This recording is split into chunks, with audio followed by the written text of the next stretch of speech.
Estamos de volta com Saúde no Polo, agora no nosso segundo bloco, conversando com o Dr. Elcio Roque, oftalmologista do hospital, chefe do serviço de oftalmologia do Hospital Luiz Camargo. No primeiro bloco, nós demos início falando sobre estrabismo. Você já explicou o que é o estrabismo e tem outras perguntas, como tem tipos, quantos tipos de estrabismo, como que é classificado o estrabismo? Então, depende do tipo de desvio, né? Por exemplo, nessa foto aqui nós vemos que uma criança está com o olho para fora, o olho esquerdo para fora. Então nós chamamos isso aqui de um estrabismo divergente, não é? Esse estrabismo se caracteriza porque esse olho está certo, está olhando, fixando, e esse está olhando para fora, não é? Se persistir essa situação do estrabismo divergente, essa criança vai baixar a acuidade visual ou vai enxergar muito menos desse olho, não é? Temos outro tipo de estrabismo, que é o estrabismo convergente, né? Então aqui a foto é bem clara, veja, a criança está olhando para dentro, né? Existe a ausência de paralelismo nos olhos e ela está olhando para dentro. Nós chamamos isso de estrabismo convergente.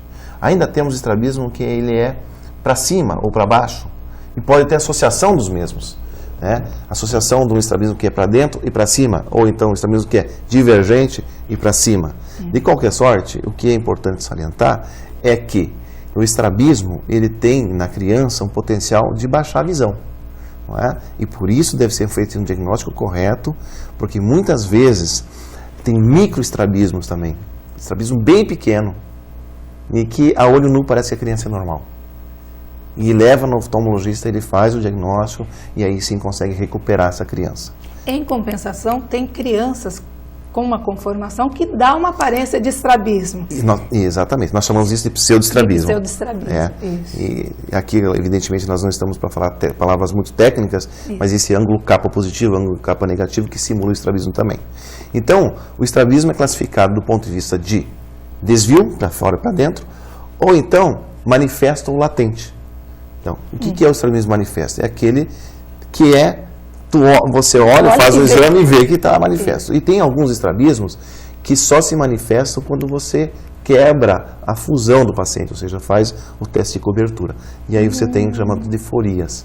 E tem ainda os estrabismos intermitentes, que são aqueles em que o paciente está distraído, a criança está distraída e o olho desvia. Desvia para fora, ou então desvia para dentro, e aí ele fixa de novo, ele presta atenção e recupera. É muito comum no consultório, a mãe chega e diz assim: olha, meu filho está vendo televisão, daqui a pouco o olho corre para fora, doutor. Aí eu chamo a atenção dele, ele balança a cabeça e volta para o lugar normal. Por sinal, até uma faixa etária, se eu não me engano, até uns 6 meses, isso não é anormal, no caso do bebê.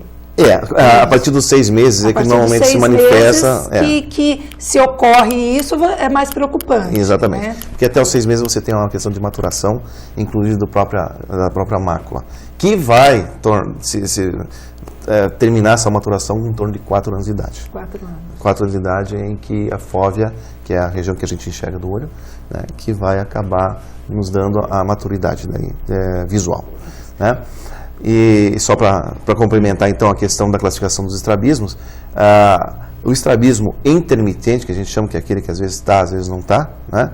Às vezes dá sintomatologia no paciente também, e principalmente nos adultos, né? É muito comum nos adultos que tem esses estrabismos latentes, forias, por exemplo, né? Então ele tem que forçar muito o olho para poder convergir. No caso do estrabismo divergente ou latente divergente, né? É certo? E muitas vezes isso aí precisa até de correção, no caso do tratamento, a gente vai falar um pouquinho mais tarde, de correção cirúrgica. Isso.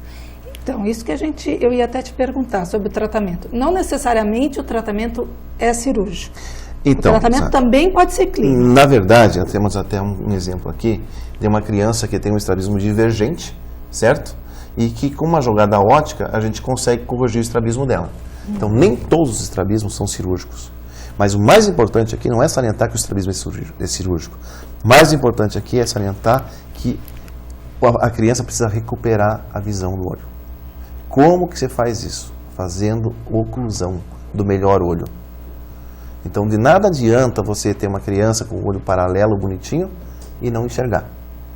A cirurgia é secundária. O importante é devolver a visão para a criança, certo?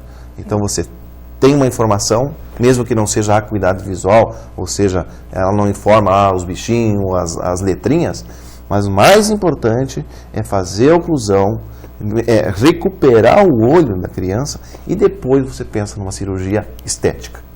Tá? São casos raros que você indica a cirurgia de cara, especialmente estrabismos que a gente chama de estrabismo convergente e alternante. Tá? Isso são termos técnicos que eu não vou me prolongar aqui.